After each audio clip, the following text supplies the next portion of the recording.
Okay, so you all had some great suggestions for movies that you would want me to talk about. Didn't think I'd get as many results as I did. However, that being said, I'm choosing to do the first movie review, which will be called retro reviews going forward if they're old movies. I'm going with a suggestion I got a long time ago from one of my new subscribers. I don't even know if the subscriber is still around, but they asked for it twice. So we're going to talk about Constantine.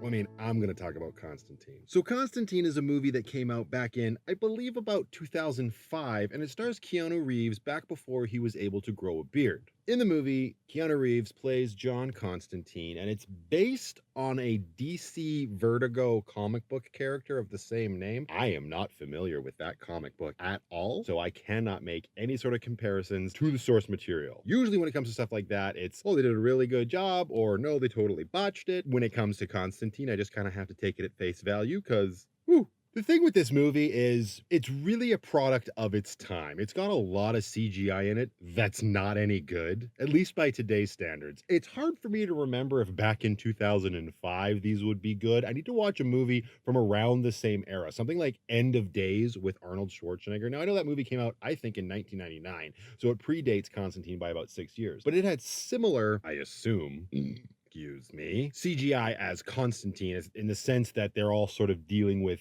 angels and demons and the super hellscape landscape sort of things. Does that make sense? If you haven't seen Constantine and you're watching this review, super weird, but I do know I have some subscribers that just like to listen to me talk. Thank you very much. John Constantine is this exorcist slash demonologist who deports demons back to hell when they step out of line. So they're like walking around possessing humans, and they're allowed to do this by the rules that the universe is set up. But if they do something XYZ to cross the line that's set out before them or whatever, John Constantine comes in and put you on a bus back to Pound Town. No, back to hell. So this is a world where heaven and hell exist, religion is complete fact, and we've got characters like Lucifer and Gabriel running around, and it's just, if you've watched the show Lucifer, I believe that character is kind of from the same universe. Like I said, I don't know for sure, but I assume that that character is from the same universe. It's not the same Lucifer, because Lucifer does make an appearance in this movie, and it's not the very charming and handsome Lucifer from the show. But the comparisons are there between Constantine and Lucifer, wherein these two anti-heroes sort of partner up with police detectives. So in Constantine, we've got Rochelle Weisz playing this detective whose twin sister killed herself, and she seeks out Constantine's help because she is convinced that her sister wouldn't do that, and then it ends up being like, oh, there's some big prophecy thing trying to come true where the son of Satan is gonna be born. Yeah, the early 2000s were something else. It's a comic book action movie, and it's starring Keanu Reeves. Now, here's the thing with Keanu Reeves, and I've always said this. The guy's not a good actor. If you think Keanu Reeves is a good actor, you're wrong. 3 movies. That's how many movies he's had where the roles are pretty darn near perfect for him. We'll start with the most, which is The Matrix. At least the first one. The rest are garbage. I haven't seen number 4. People want me to watch it. I guess I'll subject myself to that eventually. But Neo in The Matrix, you could just call the character Keanu and he could probably have just done his day-to-day routine. Movie would have been the same. Then, of course, we've got John Wick, which that might be even more perfect, so maybe that should be above The Matrix, because he's done it 3 times with a 4th time coming, and it's just that monotone, emotionless guy. That's what Keanu Reeves is really good at, because he is not a good actor. And then the third movie, in my opinion, is Speed. I can watch that movie over and over again. That is a damn near perfect action movie, next to Die Hard. Constantine would be the 4th movie on this list. Before you ask, the 5th would probably be like The Day the Earth Stood Still, for just these monotone, emotionless characters that Reeves does so well. No, I'm not going to get into the Bill and Ted stuff because I've never seen those movies. Shush! Constantine sort of waffles back and forth between it being the perfect vehicle for Keanu Reeves, because it's just emotionless, I'm dying inside, I'm dying for real sort of tragedy of a character, mixed with an attempt at this relationship with Rochelle Weisz's character, but you don't buy that that relationship is a thing, because it's just the 2 lead acters making googly eyes at each other, and it's nonsense. There's no place for that in a story like this. So when the movie tries to throw that in my face with these awkward, supposed to be funny moments where Keanu leans in and comes really close to her, and they're gonna kiss, and she's so turned on by it. Really, lady? You're turned on by him? Okay, well, to each their own. I just found that part of the movie to be rather weak. Shia LaBeouf is in this movie too.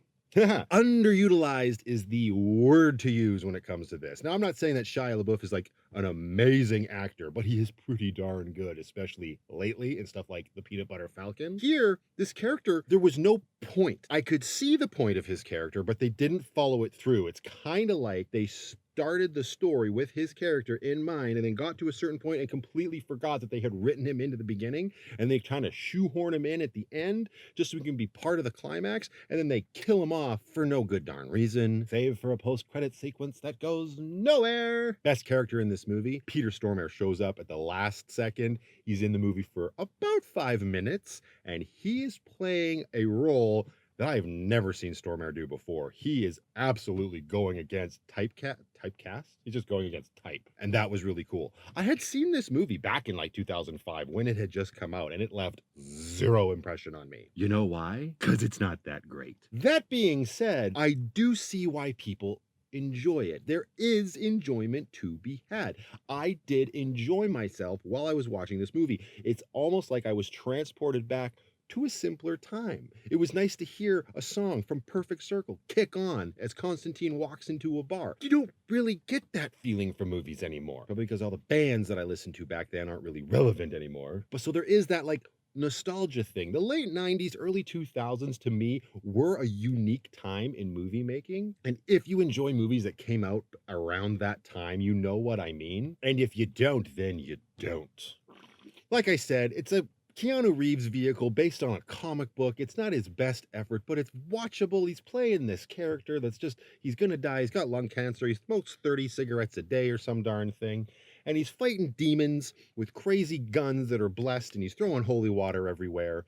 And the CGI is absolute trash, for sure. And the story is weak at best. But there is a pretty cool cameo from Michelle Monaghan. She's in it for like 7.5 seconds. I thought that was pretty cool. Not something I noticed the first time I saw this movie. If you like Keanu Reeves, you've probably already seen this movie and you've made up your mind about it.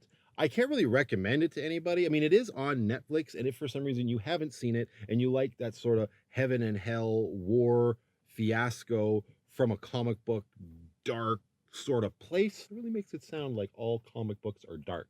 And we just know that isn't true. Then you might get a kick out of this movie. And if you are like a super fan of it,